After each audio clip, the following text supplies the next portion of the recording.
शुरू करें। भाईजान भी आपको आकर्षित नहीं कर पाते हैं। फिल्म भले ही हिंदी में बनी है लेकिन दक्षिण भारतीय मसालों से भरपूर है। डीसीपी का जो रुतबा है वो उनके व्यक्तित्व में झलकता नहीं है। विलन जो होता है वो ताकतवर अगर नहीं होता है तो जो नायक होता है उसका कैरेक्टर भी उभर कर सामने नहीं आ पाता है। Pushpa 2 the rule box office पर अपनी पकड़ बनाए हुआ है। बेबी जॉन फिल्म जो है वो तमाम मसालों के बावजूद भी प्रभाव नहीं छोड़ पाती है। नमस्ते दोस्तों, कैसे हैं आप लोग। फिल्म बेबी जॉन का एक छोटा सा रिव्यू करना चाहूँगा अपने इस चैनल बॉलीवुड पर। होप आपको ये पसंद आएगा। अच्छा लगे तो लाइक शेयर सब्सक्राइब जरूर करिएगा। इस बार क्रिसमस के मौके पर आमिर खान नहीं बल्कि वरुण धवन ऑडियंस के बीच आए हैं। लंबे समय से चर्चा में बनी हुई ये फिल्म थी बेबी जॉन, जो 25 दिसंबर को रिलीज हो चुकी है, सिनेमाघरों में आ चुकी है। आप अपने नज़दीकी सिनेमाघरों में जाके इसे ज़रूर देखें एक बार। इस मूवी का ट्रेलर जो था वो बहुत ही काफ़ी दमदार था, लेकिन क्या वरुण धवन, कीर्ति सुरेश और वामिका गब्बी के साथ आप थिएटर में क्रिसमस मना सकेंगे या नहीं, ये जानते हैं अपन अपने इस बॉलीवुड चैनल पर। दोस्तों क्या है कि फिल्म बेबी जॉन जो है वो ऐसे समय रिलीज हुई है जब Pushpa 2 the rule box office पर अपनी पकड़ बनाए हुआ है। ये आप भी जानते हैं, जिन्होंने सारे रिकॉर्ड तोड़ दिए अभी तक के। और बेबी जॉन फिल्म साल 2016 में आई थलापति विजय, समंता रुथ प्रभु और एमी जैक्सन अभिनीत फिल्म थेरी की रीमेक है। इस साल रिलीज हुई रीमेक फिल्में जो हैं सरफिरा, खेल खेल में, ये भी बॉक्स ऑफिस पर कुछ खास कमाल नहीं दिखा पाई। बेबी जॉन फिल्म जो है वो तमाम मसालों के बावजूद भी प्रभाव नहीं छोड़ पाती है।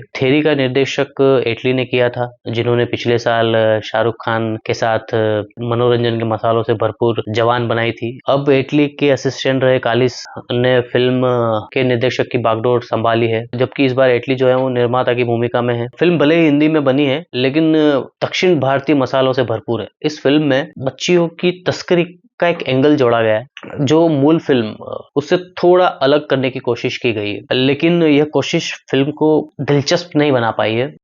अब जानते हैं अपन कि क्या है वरुण धवन की बेबी जॉन की कहानी। ये कहानी केरल में सेट है। जॉन डिसल्वा वरुण धवन अपनी बेटी खुशी, जारा जियाना और राम सेवक राजपाल यादव के साथ रहता है। एक नाटकीय घटनाक्रम में खुशी की टीचर तारा वामिका गब्बी पुलिस स्टेशन में शिकायत दर्ज कराने आती है। दरअसल एक नाबालिग बच्ची का कुछ गुंडे पीछा कर रहे होते हैं और तारा बच्ची को लेकर पुलिस स्टेशन आती है और न चाहते हुए भी जॉन को पुलिस स्टेशन आना पड़ता है। और कुछ गुंडे रात में वरुण धवन के घर पहुंच जाते हैं, तो वो गुंडे कुछ वहां पे फुसफुसा रहे होते हैं, अपनी बात कर रहे होते हैं, जिसपे बच्ची को किडनैप करने की बात हो रही होती है। तो सीधा साधा देखने वाला जॉन का असली चेहरा उनके सामने आता है। फिर वही सभी गुंडों को चित कर देता है, अपना एक्शंस दिखाता है वरुण धवन। तारा को तभी पता चलता है कि जॉन जो है वो आईपीएस ऑफिसर रह चुका है।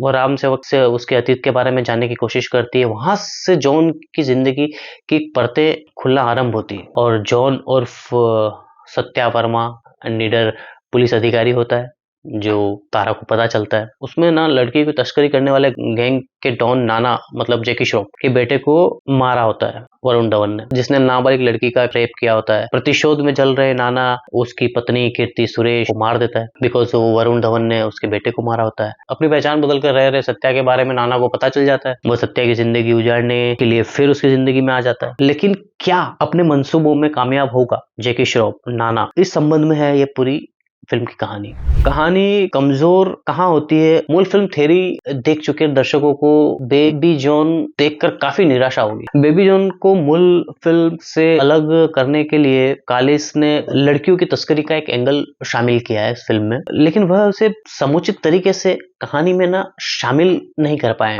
वो अधूरा सा लगता है। खलनायक के तौर पे जैकी श्रॉफ का लुक फिल्म में काफी अलग है, लेकिन उनका जो पात्र है, उनका जो कैरेक्टर है, किरदार है, वो दमदार नहीं बन पाया है। अब क्या है कि कमर्शियल जो फिल्में होती हैं उसमें जब तक विलन जो होता है वो ताकतवर अगर नहीं होता है तो जो नायक होता है उसका कैरेक्टर भी उभर कर सामने नहीं आ पाता है। यहाँ पर भी कुछ ऐसा ही हुआ है। नाना का चित्रण और संवाद दोनों कमजोर है। इस वजह से ना नाना और जॉन के बीच की जो केमिस्ट्री है, रंजिश दमदार निकल कर सामने नहीं आ पाई है। कहानी मुंबई में आती है, लेकिन वही प्रॉब्लम है, पहचानना मुश्किल होता है कि आप मुंबई में हैं या कहीं और फिल्म की सबसे बड़ी कमी जो है वो इमोशंस की। इस फिल्म का जो क्लाइमैक्स है वो मूल फिल्म से अलग किया गया है, कुछ अलग बनाने की, लेकिन वो जल्दबाजी में हुआ है, वही हिंदी फिल्मों के घिसे पीटे फार्मूले की तरह। तो इस फिल्म के एक दृश्य में राजपाल यादव का कैरेक्टर एक डायलॉग बोलता है, comedy is a serious business. यहाँ पर फिर वो साबित करने की कोशिश करते हैं कि कॉमेडी हर किसी के बस की बात नहीं है। यहाँ पर वरुण धवन भी डीसीपी के किरदार में जान नहीं फूंक पाए। मुझे जहां तक लगता है वरुण ने पहली बार दक्षिण भारतीय फिल्म के साथ काम करके बड़े पर्दे पर एक एक्शन करने की चाहत को पूरी किया है। हालांकि डीसीपी का जो रुतबा है वो उनके व्यक्तित्व में झलकता नहीं है। उनको है ना इमोशंस पे काम करने की जरूरत है, मुझे ऐसा लगता है। और मीरा बनी कीर्ति सुरेश के साथ भी उनके जो रोमांस में रोमांच नजर नहीं आ पाता है, जबकि ये फिल्म मूल फिल्म की हूबहू कॉपी है। वामिका गब्बी की बात करें तो एक जगह पे दिखाया गया है उनके आईपीएस की ट्रेनिंग महज एक सीन होकर ही रह जाती है। और इस फिल्म की सिनेमाटोग्राफी की बात करें तो किरण कौशिक ने दक्षिण भारत की खूबसूरती को बहुत अच्छे से कैमरे के जरिए दर्शाया गया है। गानों और अनावश्यक दृश्यों को थोड़ा ट्रिम किया जा सकता था, कट करा जा सकता था, संभावना थी उसकी। फिर इस फिल्म में अंत में सलमान खान का कैमियो भी होता है। भाईजान भी आपको आकर्षित नहीं कर पाते हैं। फिल्म में वरुण धवन का एक डायलॉग आता है, मेरे जैसे बहुत आए होंगे लेकिन मैं पहली बार आया हूँ। तो उससे पहले इस भूमिका में थलापति विजय अपना दमखम दिखा चुके हैं। वरुण जो है उनके मुकाबले थोड़े से यहाँ पे फीके नजर आए।